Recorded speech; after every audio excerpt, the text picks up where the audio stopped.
¿Cómo están ustedes? Vengo a este canal de nuevo para hablar de lo que está pasando, que bueno, no es ninguna sorpresa.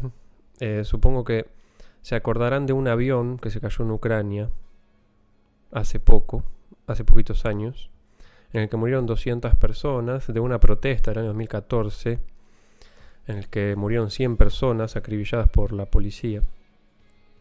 Todo eso tiene que ver con esta guerra. Y bueno, con cuestiones geopolíticas del mundo actual que tienen, por supuesto, su explicación en lo que ha pasado antes, incluso desde la Unión Soviética. Y bueno, y con la característica, la idiosincrasia de los países, por ejemplo, de Rusia, que es un país expansionista, ¿sí? Con eso tiene muchísimo que ver esto. Rusia considera que Ucrania tiene que ser influencia suya, tiene que estar bajo su control. Por lo tanto, considera una amenaza el acercamiento de Rusia hacia la OTAN o hacia los países de Occidente. Eso lo considera una amenaza. ¿Qué es la OTAN? La OTAN se crea después de la Segunda Guerra Mundial y es un tratado de las potencias de Occidente para la defensa mutua, básicamente. Pero con el tiempo se fueron uniendo cada vez más países. Y cuando cae la Unión Soviética, se unen los países que están cada vez más cerca de Rusia, ¿sí? Es como hay una oleada de adhesiones desde el oeste hacia el este de Europa. Y en este momento Rusia eso lo considera una amenaza, ¿sí? Considera una amenaza que este tratado del Atlántico Norte, de occidental, de las potencias occidentales, se haga cada vez más grande y cada vez más países cerca de Rusia lo estén integrando. Así que quiere evitar eso a toda costa. Por eso también amenazó a Suecia y Finlandia que tengan cuidado con acercarse más de lo que ya están a la OTAN, ¿sí? Porque si no, no son parte de la OTAN, pero participan de los ejercicios de la OTAN, ¿sí? Así que Rusia se siente acorralada y es la hora de actuar. Pero, ¿por qué en Ucrania y no en otro país? Ucrania tenía un presidente que era prorruso y que retrasó o suspendió el acercamiento a la Unión Europea de Ucrania. Cuando eso pasó, la gente de Ucrania, que tenía mucha ilusión de participar en la Unión Europea, salió a manifestarse. Esto fue en 2014. La policía reprimió brutalmente, ahí hubo 100 muertos. Después, en regiones cerca de Rusia, se empezaron a crear grupos separatistas y grupos prorrusos que, bueno, hacían lo posible para que Rusia intervenga e incluso se declararon repúblicas independientes, a pesar de que la población no estaba de acuerdo.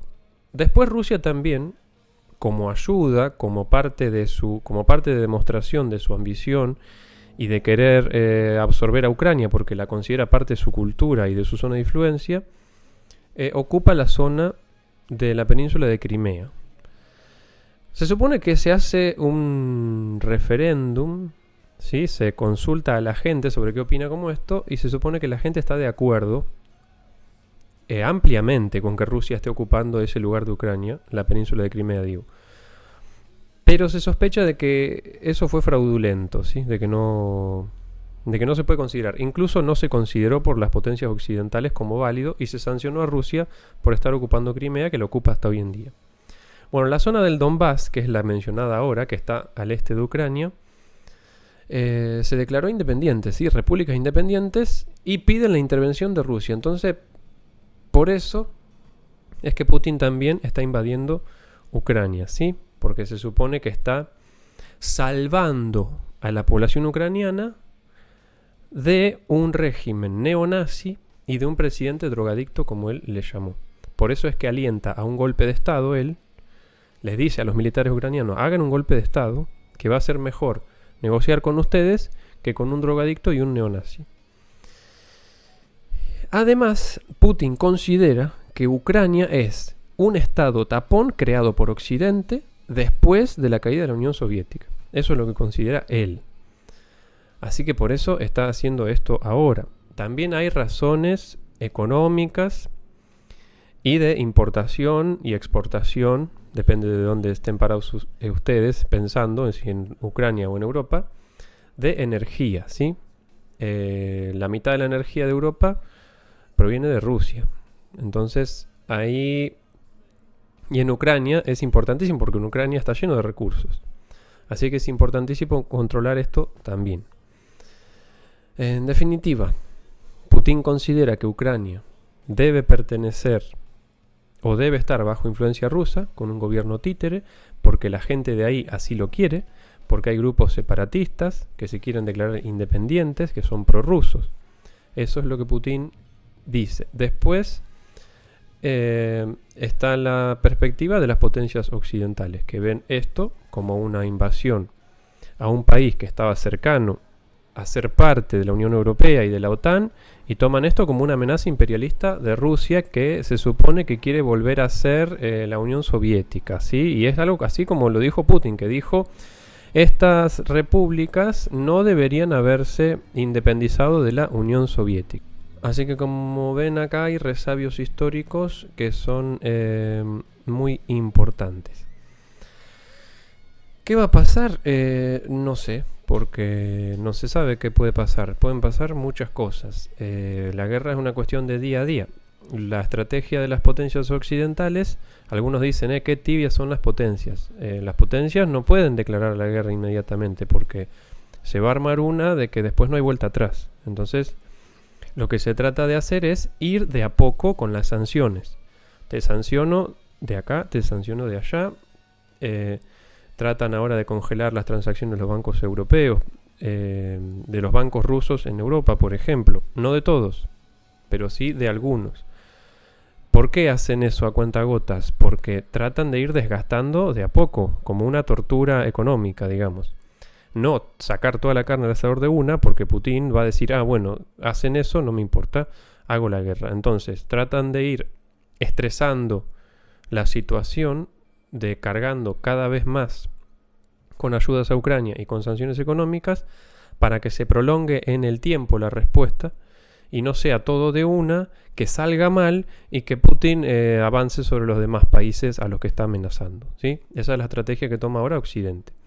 ¿Qué va a pasar? No se sabe, porque la guerra es cuestión de días y hay cuestiones fortuitas propias del enfrentamiento que pueden hacer que las cosas cambien. Así que hay que esperar. En definitiva, para entender esto hay que ver las ambiciones de Rusia, su papel histórico, su ambición, digamos, imperialista, considerar a Ucrania parte de Rusia o de su influencia, ver como un peligro que la influencia occidental se acerque cada vez más a la frontera rusa, por eso es que amenaza a Finlandia y a Suecia. También hay que ver la cuestión económica, me refiero a la de exportación e importación de recursos, la dependencia de Europa, en definitiva, de Rusia, es por eso que van a aumentar los servicios en Europa. Es muy compleja la guerra en sí, como todas las guerras, por eso no hay que quedarse con que Putin es malo, o que las potencias occidentales son buenas, o al revés, o que Putin nada más quiere matar gente. Eso no es así, eso es un análisis simplista que no sirve para entender lo que está pasando, ¿sí? Bien, todo lo que he dicho es lo que para mí hay que considerar para entender lo que pasa en el este de Europa. ¿A Argentina esto le puede afectar? Sí, le puede afectar económicamente, por supuesto, pero también puede ser que Argentina venda sus productos de una forma beneficiosa para el país. Eso puede pasar también, como ya ha pasado otras veces. Pero bueno, creo que lo que he dicho en este video puede ayudar un poco a entender lo que pasa en Ucrania. Y bueno, nos veremos en la próxima guerra.